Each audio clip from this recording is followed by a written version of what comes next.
Imagine driving into a hospital and seeing a billboard saying, courtesy of the People's Republic of China. Over the last 30 years, China's presence in Africa has grown faster than ever. From providing what seemed to be an endless stream of cash in aid, loans, and infrastructure, it has now become an alternative financing arrangement to the West. This has obviously got people talking. China says they provide Africa with better options and respect for Africa's sovereignty. Win-win, as they call it. On the other hand, the West says China, with its lack of transparency and lack of democratic norms, make it a predatory country with its projects laced in bad debt on poor countries. Basically, China is not good for Africa. But what's the African perspective? In these two episodes, we discuss Sino-African relations, the history, the money, and the politics in a story of dragons and lions. Welcome to the Africa for Dummies podcast. I am an African. Wherever you're listening to us from, welcome back to the Africa for Dummies podcast. This is your go-to podcast on everything African affairs, particularly political and economic issues, simplified and brought to you right into wherever you're listening to us from. You could be listening to us from anywhere. Today we have a very special topic which has been under high demand, very controversial sometimes, and we have a very qualified guest to explain this complex relationship. This is the China-Africa relationship. Some people say China in Africa, some people say China and Africa. Those terms also have particular connotations around them. But today we're just going to be discussing the full trajectory of China-Africa relations, where we've come from and what it is now. We have Dr. Emmanuel Matambo, who is the research director at the University of Johannesburg Center for China-Africa Studies, one of the most prestigious institutes on China-Africa relations on the African continent. So, first of all, welcome to the Africa for Dummies podcast, and we're very happy to have you on this much talked about and needed topic. Thank you very much, Mr. Zenges Makoloi. It's quite an honor. And I hope that the listeners and viewers are going to find some significance in our ensuing discussion. Thank you once again for inviting me. Yeah, no, absolutely. Everyone is discussing the China-Africa relations. It's got a very complex history and what's the research term I think is value added. You know, everyone has their own subjective understanding of it. So I think maybe if we can just go to understanding where we have come from as an African continent, and then maybe if you use examples of countries individually. So, you know, today we normally take for granted that China is either a pending superpower or is already a superpower in world affairs and in Africa in particular. This was not always the case, of course. So could you just describe China's role in post-colonial Africa, particularly during the Cold War, and what sort of how Africa understood China? Well, once again, thank you very much for a kind invitation. And for us to create some context in China's role in Africa, we have to go back to the end of the Second World War, when China was still under the rule of the Kuomintang, or the Republic of China, led by the Generalissimo Chiang Kai-shek. After China was always in ferment, or it was always in revolutionary favor, right? From 1920 or 1921, as some people might put it, when the Communist Party of China was founded, until 1945. But then the communists and the nationalists of the Kuomintang had this uneasy alliance between the two of them, and that alliance was mostly tailored towards defeating Japan, which had a lot of dominance in China, and it was also ruling over the island that we now know as Taiwan, but it was called Formosa. It was actually a foreign domination by Japan, and then we had the Portuguese who ruled over Macau, and then we had the British who ruled over Hong Kong. So already we see three territories belonging to China that were under the suzerainty of foreign powers in China. So the alliance that the communists and the nationalists of China formed from 1921 to about 1945 was mostly about defeating the Japanese and then getting rid of them in Taiwan. And then after the Second World War, Japan is defeated, Japan capitulates. And then what happens now between the communists and the nationalists? There is this civil war, this struggle for power. And the communists, by their sheer use of numbers, they succeeded in getting rid of the nationalists, and then the nationalists were now based on the island of Taiwan, where they established the Republic of China. And then with them, by the way, went recognition of the United Nations, which had been formed in 1945. So the communists on mainland China, who were way more in terms of numbers than the people on the island, or the nationalists on the island, were not members of the United Nations. So that was always kind of an affront on the political and the diplomatic dignity of the communists on mainland China. So one way of trying to make sure that the communists on China had international support that could help them to be members of the United Nations. So one way of doing that was by establishing close relationships with African states, most of which by 1949, when the People's Republic of China was established, were still under colonial rule.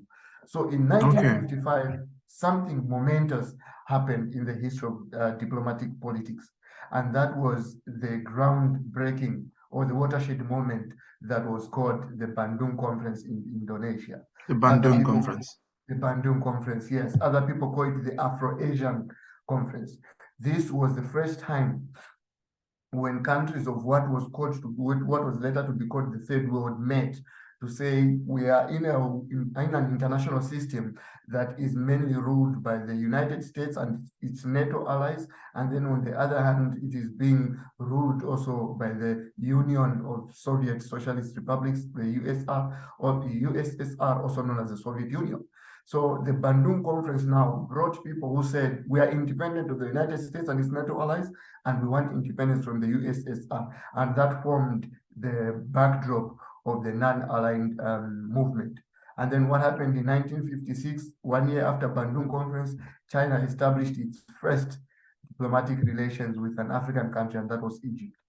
So because of that, because of Egypt's Pan-African, Gamal Abdel Nasser's Pan-African interests, and also with the Kwame Nkrumah, who later gained independence for Ghana later in 1957, we see that China was actively involved in decolonizing the African continent. But then we have to, as you rightly put it, Zeng, at the beginning, that China's current economic prominence has not always been the case. It was the same at that time. It was a desperately poor country, but it helped Africa in terms of propaganda and some minimal military and material training, but it was mostly through propaganda. And then it was handsomely rewarded in 1971 when, with massive support from Africa, China, the People's Republic of China, became a member of the United Nations. That motion was actually, if I remember very well, that motion was actually proposed by Algeria, an African country, and China defeated Taiwan at the United Nations and became a permanent member of the United Nations Security Council, obviously at Taiwan's expense. So that is what created this post-colonial synergy that Africa enjoyed with China. But it has to be said as well that Francophone Africa especially was still kind of very much skeptical about China, because China was an avowed communist and socialist party, but Francophone Africa was still tied to its capitalist former colonizer, that is France. And then in Southern Africa, obviously, there was Malawi. Malawi had a very close relationship with apartheid South Africa and Taiwan, because apartheid South Africa had relations with Taiwan as well. And then obviously the Kingdom of Swatini up to now still has relations with China. So yes, there was this synergy in post-colonial Africa between Africa and China. That is just a background that I can give at the moment. Yeah. No, I think that's a perfect point to stop it at. The sort of the dynamic of the relationship between African countries and Taiwan, African countries and China. So just recap, essentially the People's Republic of China, which predominantly, for those that are trying to grasp what this relationship is, the People's Republic of China is the communist political organization that Mao Zedong had started, and they took over from the Kuomintang, which was sort of Western aligned, if you'd like, the nationalist, and they ended up on Formosa, which is known as Taiwan today. And the Kuomintang had the seat in the Security Council until 1971. 71, yes. 71, yes. Africa was a predominant force in supporting China to get a permanent veto-wielding seat in the Security Council. Precisely. So it's essentially we see the integration of China into the height of global politics and decision making, and sort of due to Africa, or at least Africa played a huge role. Um, and that's very interesting because we did an episode on the Taiwan relationship with Africa, and Swaziland, then now known as Eswatini, is sort of the lone wolf now, fervently supporting Taiwan. And this is interesting because more African countries at that time had supported Taiwan, but they started shifting after China became a powerful country. Now, if we just fast forward, of course, the Cold War, we can go deeper into this and look at how, China supported during the Angola wars, China supported one side and the Soviet Union supported another side. So I think maybe we could just, it's worth noting that China and the Soviet Union weren't always on the same side. However, I think let's just move to sort of the more contemporary last 20 to 30 years. China in the last 20 years has seen its loans in Africa grow massively from around 250 million in 2002 to over $25 billion in its peak. That was around 2017, somewhere there. Globally, China's aid has increased from just above 500 million to over 3 billion in 2021. China Africa aid. Oh, sorry, that's globally. And then trade has also increased from around 10 billion up to 250 billion in 2021. So what really, as you said, China's economic prowess it's not been the predominant economic power in the last century. Now, why is it that in the last 20 years and last 30 years, somehow China has just rapidly increased its involvement, trade-wise, aid-wise, financially, development-wise? What is it that really Africans see in China, and what is it that China sees in Africa? Well, thank you very much. You've created a very good context for us for me to respond to that question there. Again, as a student of history, I'll take you back to 1976. In September 1976, when Chairman Mao died, who was the founding chairman of the People's Republic of China. He had put China in what I call this ideological straitjacket. He experimented a lot with the Great Leap Forward. He experimented a lot with the 100 Flowers campaign, and then he experimented with the Cultural Revolution. All of them ended disastrous with millions of people going to premature and avoidable deaths because of China's economic ideological straitjacket, which somehow was a consequence of what you mentioned about the Sino-Soviet split that started in 1956 with the Soviet Union's invasion of Hungary, and then up to the time that Chairman Mao died. So after Chairman Mao dies now in 1976, Deng Xiaoping, who is today credited to being the architect of China's development miracle, is rehabilitated because he had been purged at least 2 times from the high echelons of the Communist Party of China. So he's rehabilitated and then becomes the chairman of the Central Military Commission in China. And because of that, now he started what they called special zones. Now, these special zones were experimental pockets within China, starting mostly in Shenzhen, where they said, let us experiment by opening up the economy from this straitjacket into which Mao had confined us. Let us open up, let us look at some of the positive aspects of market economics, capitalist economics, even if we remain under the leadership of the Communist Party of China. So Deng Xiaoping experiments with Shenzhen, but this is when Deng Xiaoping benefited China even most. He had a friend, a colleague called Chen Yun. Chen Yun told Deng Xiaoping, look, this special zone is going to help us a lot, but it should only be economic rather than political. So it was actually Chen Yun who said, let us rather call them not special zones, but special economic zones. So he inserted the word economic to make sure that whatever we're going to do, even if these places are going to practice some capitalist tendencies, they should not adopt political tendencies of the capitalist West. So they should be strictly economic.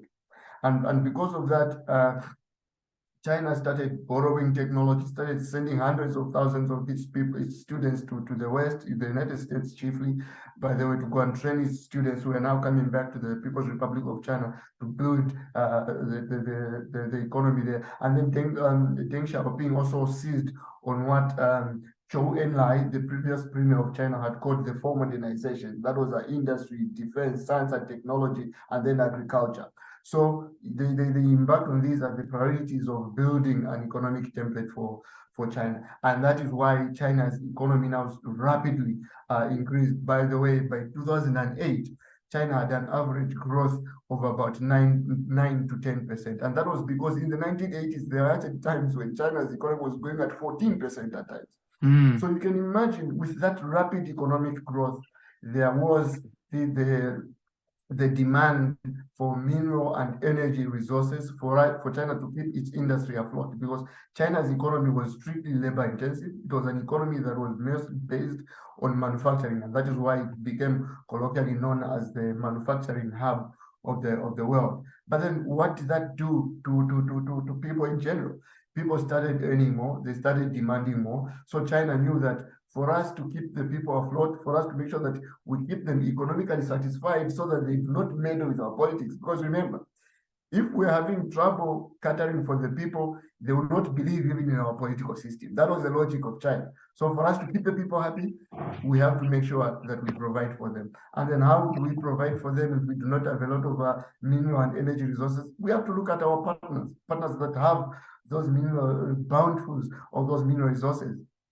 One of the most obvious destinations was Africa. Africa. Yes, where our industrial profile is not that big, so from which China would actually benefit a lot in terms of catering for its own people. And because of that, we now saw that China was now making a lot of incursions into Africa. But then there was also a seismic change that was happening from around 1949 to 1998.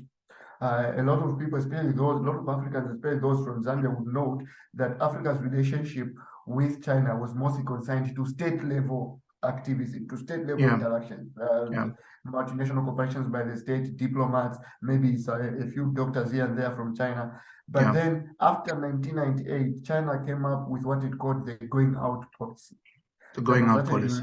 The going out policy, yes, that was actually written into the constitution of the Communist Party of China. I think it was in the year 2000.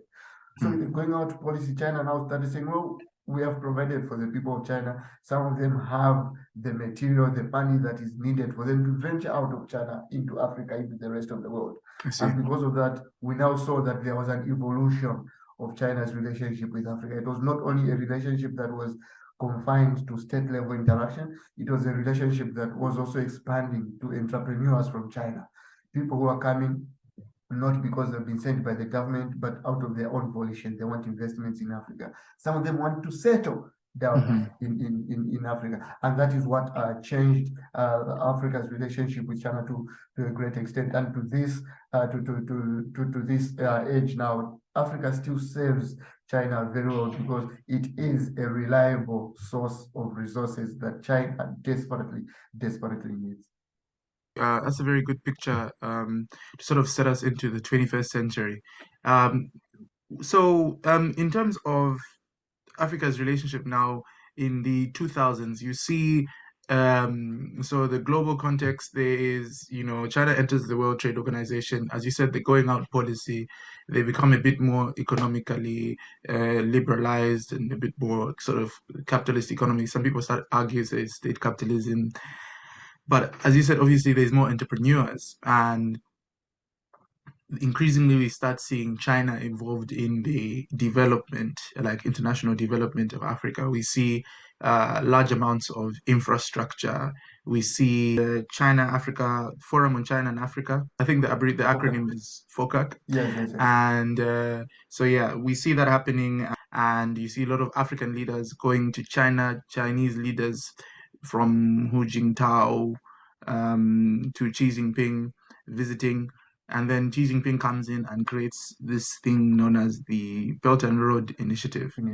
And you see large infrastructure projects. For anyone that has been to Africa in the last 10 years, would see radical differences just from if it's in Zambia, if it's in Zimbabwe, if it's in Tanzania, if it's in Angola, anywhere. You see the contrast of what sort of the British or French Portuguese infrastructure that was old and probably overcapacitated, and then you see brand new gleaming, maybe if it's a train station in Kenya, if it's a port in Tanzania or an airport in Zambia. So why there's sort of this element that before we go to the tensions, there's sort of this element that, you know, China and let me just quote, fine, depending on the controversy, some people might not agree with the man, but he made a quote in one of the FOCAC heads of states gatherings, the Forum on Africa China heads of states gatherings. Robert Mugabe mentioned that China is doing to Africa what its former colonizers ought to have done.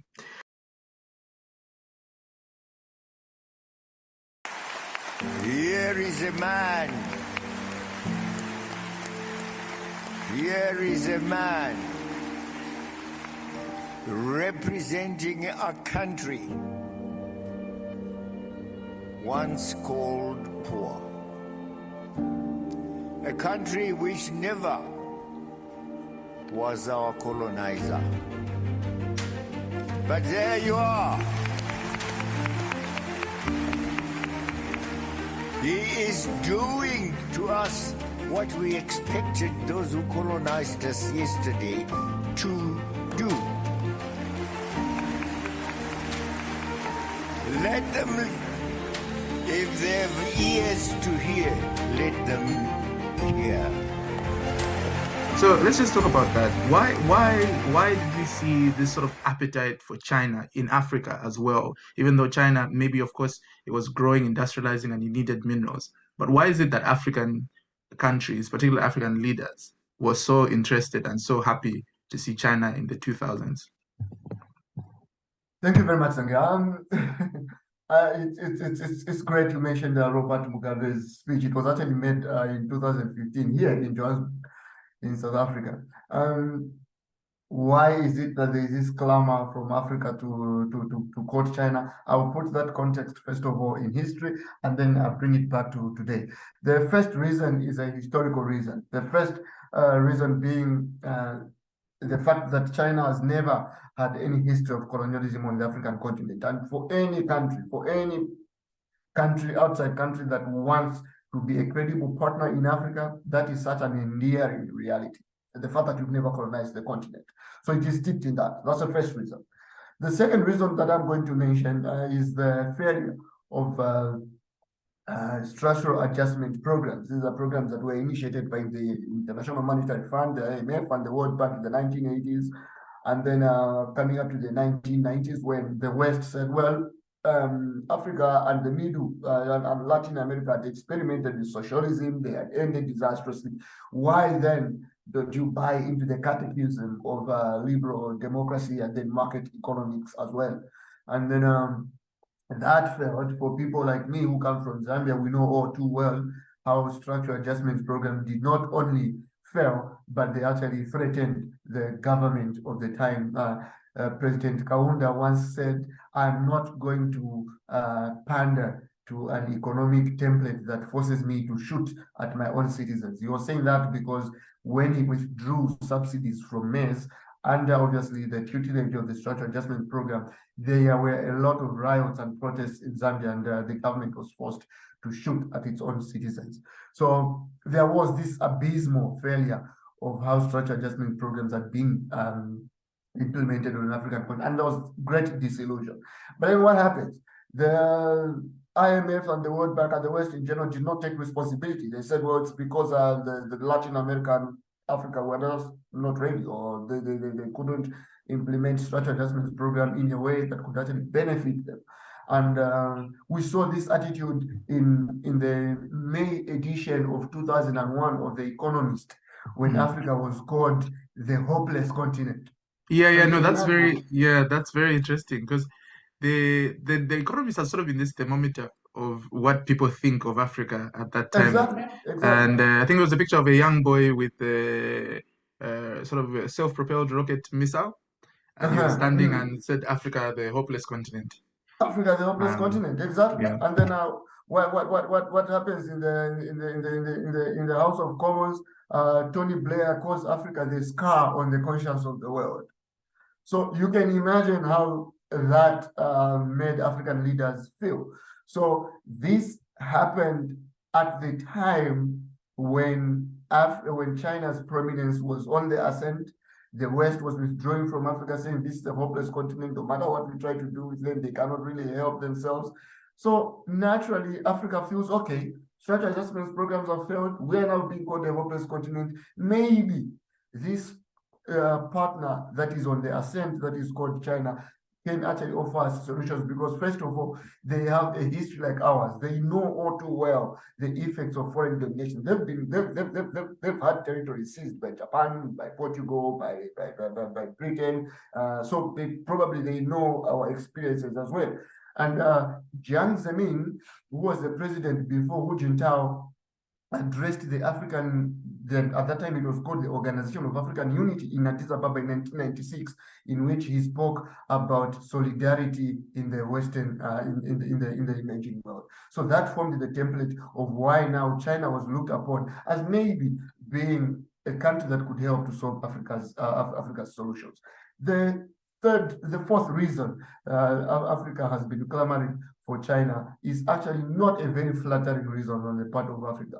It has been used by leaders such as Mugabe. It has been used by leaders such as Eduardo dos Santos, who was in Angola. It has been used by leaders such as Omar al-Bashir, the former president of Sudan.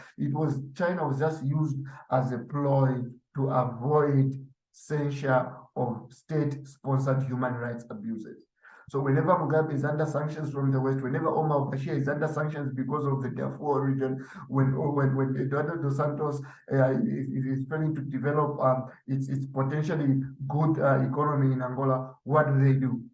They say, well, we are averse to Western criticism, and so they look up to China as having a solution to their problems. And finally, I'm going to talk about one of the principles of China's foreign policy, which is the principle of non-interference in the affairs of other countries. So whenever African countries such as Zimbabwe, Angola, and Sudan are criticized, they usually say those who criticize us are interfering in our domestic affairs. So when China says we are a no strings attached partner, that is very endearing to Africa. It is music to African ears, and that explains to a greater extent why Africans have been so upfront in trying to court China.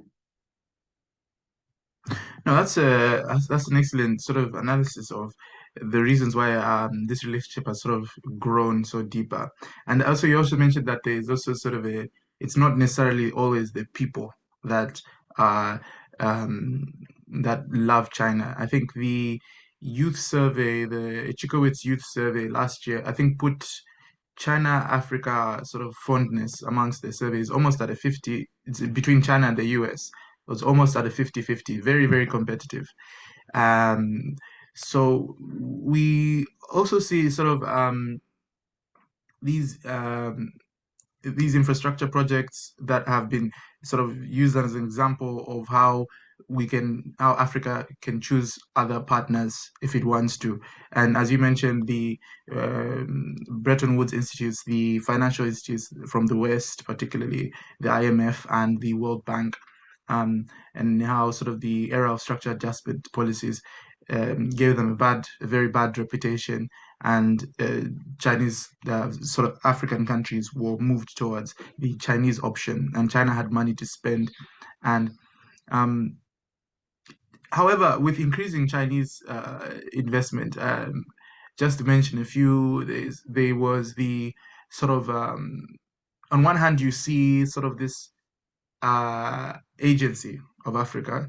And then on the other hand, you see the West or sort of Western voices particularly those from US foreign policy makers like John Bolton, referring to the debt trap diplomacy that China is perpetrating. So you see massive infrastructure minerals, like for example in Congo, there was the Five Constructions project, I think, if you translate it into English, where China was supposed to build dams, roads, and it was sort of tied to mineral extraction. As you know, Congo is enormously rich with rare earths, titanium, copper, cobalt, all of those things that a growing industry and the factory of the world that China needs. And so you see this everywhere else. So can you just tell us a bit about this debt trap diplomacy? What are the myths? What are the truths? Because it seems to be a very controversial topic, and it's sort of been running the rounds, especially in the last 10 years. Well, thank you. As some people might know, the China Africa Research Initiative at Johns Hopkins usually carries out these thorough statistics about China's investments in Africa. Its aid the world over is less than $4 billion, I think. So you can imagine that most of its monies actually come in form of investments as well, and then concessional loans. So about the debt trap diplomacy, it is a way of the United States government, most especially John Bolton spoke about it. Bill Burr spoke about China trying to export its economic and political template to the rest of the world. And that has been because China's debt has been disbursed indiscriminately to Africa, to countries such as Kenya, countries such as Zambia, that really did not show any promise of trying to repay those debts on time. Great power competitors, namely China and Russia, are rapidly expanding their financial and political influence across Africa. They are deliberately and aggressively targeting their investments in the region to gain a competitive advantage over the United States. China uses bribes, opaque agreements, and the strategic use of debt to hold states in Africa captive to Beijing's wishes and demands. Its investment ventures are riddled with corruption and do not meet the same environmental or ethical standards as U.S. developmental programs. So a lot of people usually think as if, okay, this is now China trying to entrap or ensnare these countries in not paying debts so that China can now seize its the strategic assets of these particular countries. So that is one myth about the debt trap diplomacy. Another myth, obviously, is just what I spoke about when talking about Bill Burr, the previous Attorney General of the United States, that okay, China actually wants to export its system. China, if you look at it, doesn't actually want to export its system. It just doesn't want people to interfere with its political system, its domestic affairs. So that is how China displaces its loan. We'll give you loans, but don't interfere in our internal affairs here. But then one thing that is not usually talked about in this debt trap diplomacy is the presumption that Africa is a passive player, kind of. You spoke about African agency. Very few people, especially from the West, usually acknowledge that Africa has agency in it. So very I think as a book, Africa is just passive in all this. Africa is actually an active participant in contracting these debts. The African Development Bank says Africa is running a deficit of between 100 and 130 billion infrastructure investments annually, and this might actually double in the next couple of years. So Africa is desperately in need of infrastructure investment, and it actively seeks out China's debt contraction. So if there is a debt trap diplomacy, then it is a diplomacy that is happening with Africa's active involvement. Now, if it happened that China is going to seize some assets because Africa is failing to repay its debt to China, it would be very fundamentally unfair. It would be fundamentally unfair to just put the entire blame on China. It is actually African countries in their zeal to make sure that they cater for their people clamoring for the contraction of these debts. So those myths has to be busted. Africa has to be looked upon as being an active player in everything that is happening in this debt trap diplomacy. But then obviously it has been clouded by a lot of myths. In Zambia, it was mentioned that no, China will take over, the state broadcaster will take over the state supply of electricity, even though it is clear in Zambian policy that state assets can never be used as collateral. macro. But still, a lot of people were detractors of China, did not believe that, and they just said, okay, China is doing this Trump diplomacy to make sure that Zambia is under its orbit, which is Yeah. obviously not true. That was the first episode on China-Africa relations, dragons and lions. We've talked about the Sino-African history and how Africa has played a significant role in China's rise into global politics. We also talked about Chinese loans, trade, aid, and infrastructure development in Africa and how the West perceives it. In our next episode, we talk about African agency in the great power rivalry. We also talked about the effects of COVID-19 and the Ukraine war on Chinese and African relations. Finally, we ask, is the Sino-African honeymoon over? Thank you for listening. Catch us on all our platforms. But before you go, remember to like, follow, share, and of course, leave us a 5-star rating. I am an African.